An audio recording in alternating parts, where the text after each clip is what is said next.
This channel does not promote any violent, harmful, or illegal activities. All content provided by this channel is meant for an educational purpose only.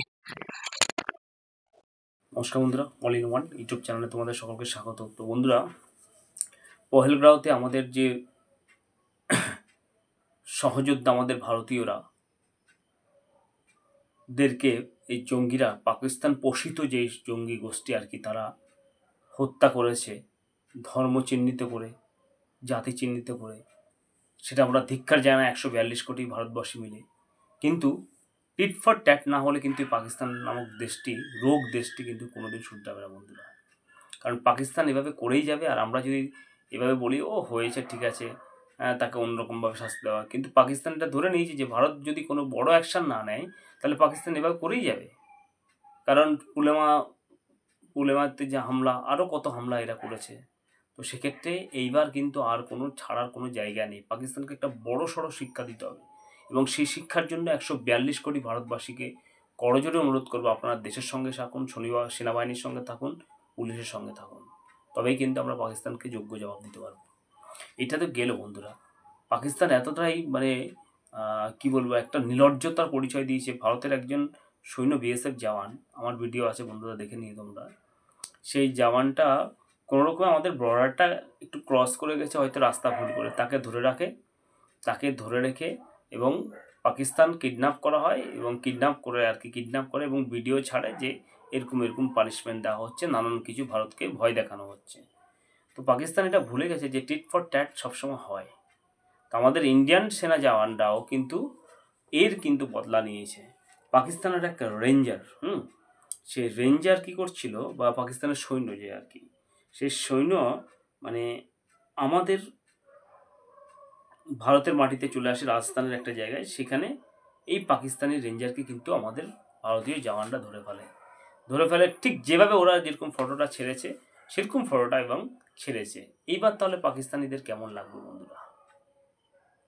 আমরা চাই না কোনো দেশের মানুষের ক্ষতি হোক। ভারতবাসী সবসময় আগাগোড়া থেকে ভারতবাসীটা শান্তপ্রিয়। ভারতবাসী, আমাদের ভারত মাতার যারা বসবাস করে 142 কোটি মানুষ শান্তপ্রিয়, এবং আমরা সবাই এখানে হিন্দু, মুসলিম, বৌদ্ধ, জৈন, খ্রিশ্চান সবাই একসাথে সমবেতভাবে বসবাস করি। আমরা কারো কোনোদিন কোনো দেশের ক্ষতি চাই না, কোনো দেশের মানুষের ক্ষতি চাই না।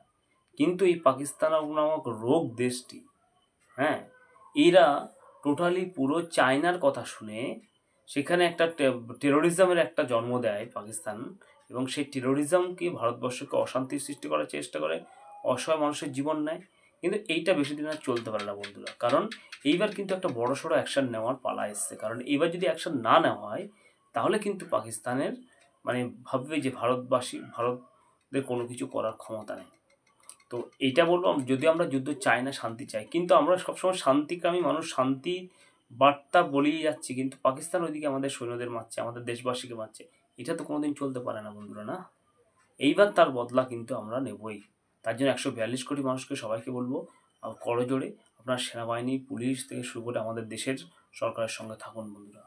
কারণ দেশে অনেক শত্রু লুকিয়ে রয়েছে, ভারতবর্ষের মধ্যে রয়েছে, প্রত্যেকটা রাজ্যে রয়েছে, প্রত্যেকটা রাজ্যে ভারতবর্ষেও দেখা যাচ্ছে, এবং কেন্দ্রশাসিত অঞ্চলগুলোতেও দেখা যাচ্ছে কিছু কিছু পাকিস্তান প্রেমী মানুষ রয়েছে, যারা পাকিস্তানের ফ্ল্যাগ উড়াচ্ছে, যারা পাকিস্তানের নামে স্লোগান দিচ্ছে।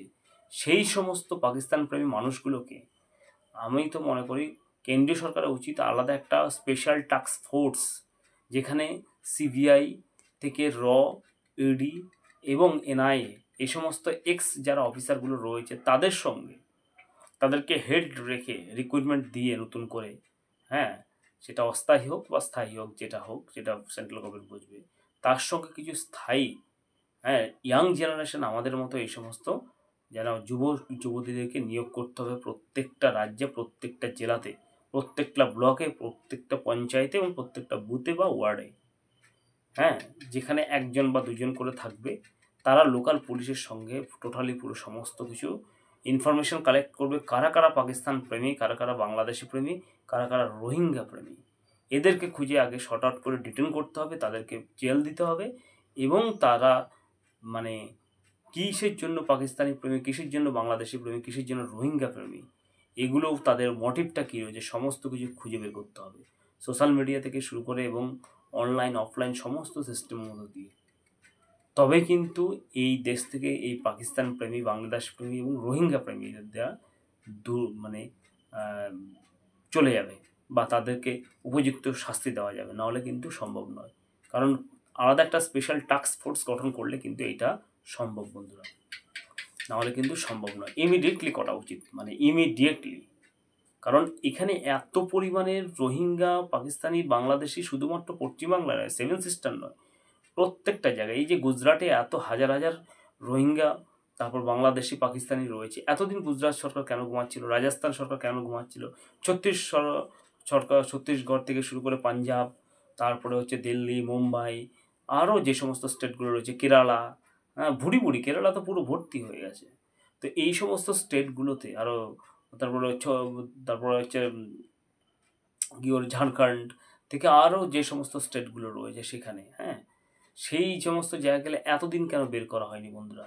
আমাদের সরকারের, রাজ্য সরকার হোক, কেন্দ্রীয় সরকারের একটা গাফিলতি রয়েছে। কি কোনো কিছু হোক, হয় তারা হয়তো পলিটিক্যাল মানে মাইলেজ পাওয়ার জন্য এরকম করেছে, আর না হলে কোনো নেগলেন্সের জন্য এটা করেছে। কারণ ওখান থেকে এসে থাকছে আর তাদেরকে এভাবে বাস থাকতে দিচ্ছে। এখন সব ভুড়ি ধরা পড়ছে। তাহলে এখন যুদ্ধকালীন পরিস্থিতিতে এদেরকে ধরা পড়ছে। এখন এদেরকে মানে অন্য ওই যেখানকার বাসিন্দা তাদেরকে সেই দেশে নিয়ে যাওয়াও তো একটা বড় একটা চ্যালেঞ্জ। তাহলে এইটা যদি আজ থেকে 20 বছর, 30 বছর, 40 বছর আগে থেকে, মানে যখন কংগ্রেসের পিরিয়ড ছিল, কংগ্রেস সময় থেকে, তখন থেকে এদেরকে বাংলাদেশি এবং পাকিস্তানি ও রোহিঙ্গাদেরকে ডিটেন করে এদেরকে নিজস্ব দেশে ফেরত দেওয়া হতো, তাহলে আমাদের দেশে এত জনবহুলও বাড়ত না, সন্ত্রাসবাদীর হামলাও হতো না, এবং দেশে যে আজকে অশিক্ষা, অনার, দুরবস্থা, ঠিক আছে, মানে কর্মহীনতা, তাহলে হতো না। কারণ এই রোহিঙ্গা থেকে শুরু করে বাংলাদেশি এবং পাকিস্তানি, এরা এখানে এসে থাকছে, এখানে পড়াশোনা করাচ্ছে আমাদের সরকার, আমাদের ভারতীয়দের টাকা ট্যাক্সে তাদেরকে পড়াচ্ছে, খাওয়াচ্ছে, লেখাচ্ছে, পড়াচ্ছে, সবই কিছু করছে সে বিদেশিদের নাগরিক হয়ে। তাহলে আমাদের দেশের এটা চলতে পারে কোনোদিন বন্ধুরা? তো এই হচ্ছে কি ব্যাপার। আশা করছি সরকারও এইটা দিকটা স্পষ্ট করবে। আর নেক্সট হচ্ছে কড়া থেকে কড়া স্টেপ নিতে হবে। আর ভারতীয় আমরা যারা রয়েছি তাদেরকে বলবো, আপনারা সবাই একত্রিত হয়ে সেনাবাহিনী, পুলিশ থেকে শুরু করে সরকারকে সাহায্য করুন। প্রথমে দেশের যে নোংরা আবর্জনা, অর্থাৎ দেশের মধ্যে যে শত্রু, গদ্দার, তাদেরকে বের করে শর্ট আউট করে পানিশমেন্ট দিলে বিদেশি শত্রু দমাতে কিন্তু বেশি সময় লাগবে না বন্ধুরা। তো আজকে ভিডিওটা একটুখানি ভালো লাগলে লাইক, শেয়ার এবং সাবস্ক্রাইব করবেন। ধন্যবাদ।